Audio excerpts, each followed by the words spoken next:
Première chose, il faut vraiment bien évaluer les besoins à différents égards. Les besoins en ergonomie.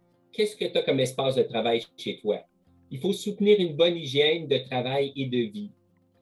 C'est souvent des gens qui ont un peu une routine, et puis là, il fallait trouver autre chose pour garder la vie sociale, pour garder une vie active. Alors, il a fallu les soutenir de ce côté-là. Prévoir des activités sociales pour compenser l'absence du quotidien. Puis on donne souvent l'exemple que les personnes autistes ne sont pas celles qui fréquentent le plus la machine à café pour jaser, mais il y en a, oui.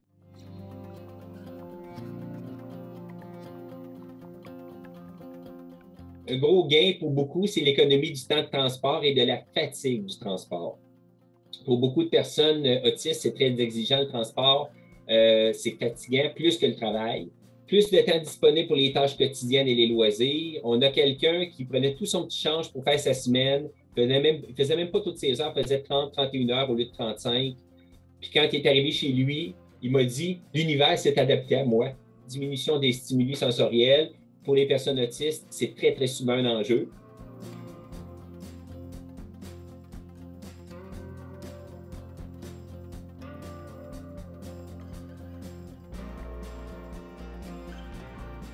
Dans le cas d'une personne handicapée comme moi, il y a un avantage, ne serait-ce qu'aujourd'hui, l'hiver est revenu depuis hier. Donc, le temps que je pouvais perdre dans le transport adapté, je le gagne en efficacité, en efficience, c'est-à-dire je suis au travail beaucoup plus rapidement.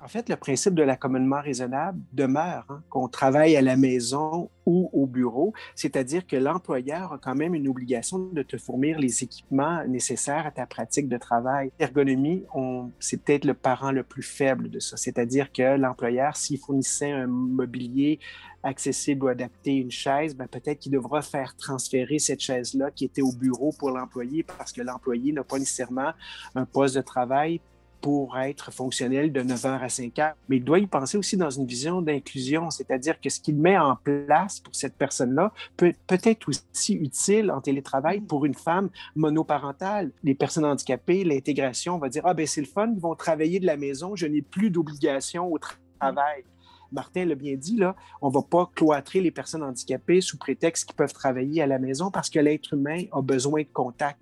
Il l'a soulevé pour les gens du trouble du spectre de l'autisme, c'est encore vrai pour les personnes handicapées. Donc, il y a un choix de dire parfois, est-ce que je peux aussi travailler de la maison? Peut-être que le climat est peut-être pour moi, comme personne handicapée avec une dystrophie musculaire qui prend le transport adapté, et des fois, je suis 3 heures le matin et le soir dans un véhicule adapté, les journées où on annonce une semaine de neige avant que ça soit déneigé, est-ce que je peux faire le même travail à la maison peut être aussi efficace? Moi, je dis oui à ça. Mais c'est mon choix à moi. Quand je veux revenir au travail, j'ai aussi besoin des mêmes adaptations. Souvent, le gestionnaire ou la gestionnaire va avoir peur de l'effet boule de neige. Mais si j'ouvre la porte à telle personne en situation de handicap, tout le monde va m'arriver avec des besoins. Non, on travaille sur la situation qui est un facteur soit environnemental ou culturel.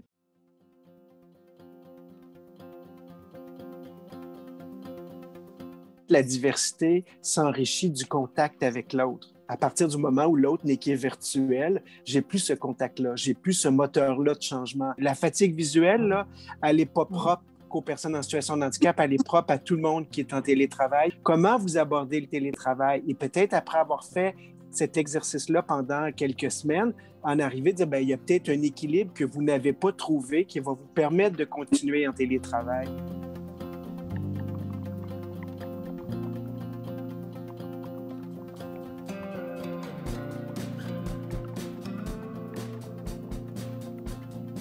Le besoin de la personne en situation de handicap par rapport à son travail, il va être le même, qu'elle soit en télétravail ou qu'elle soit en entreprise. Cependant, le télétravail peut devenir une mesure d'accommodement très importante.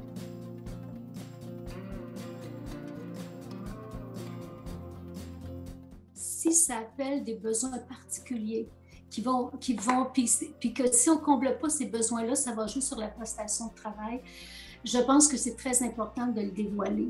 Maintenant, c'est dans le comment le dévoiler, puis avec quoi on arrive comme solution.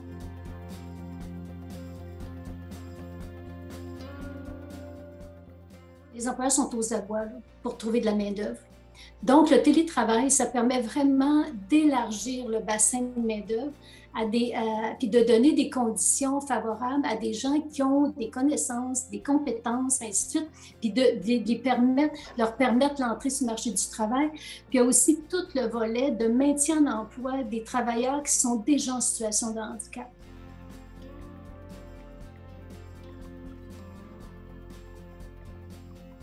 Bien, tout d'abord, il faut savoir qu'il y a un réseau de services spécialisés de main-d'œuvre personnes handicapées dans toutes les régions du Québec. Ça s'appelle le ROSEF, qui offre des services dont on fait partie, qui offre des services tant aux personnes en situation de handicap qu'aux employeurs qui vont faire les arrémages. Tant les employeurs que les personnes en situation de handicap, adressez-vous directement à un service. Puis il va y avoir une évaluation de vos besoins, un plan d'action pour l'intégration, l'orientation, le support à la recherche d'emploi. Puis, on a tous des agents d'intégration qui peuvent aller directement au milieu de travail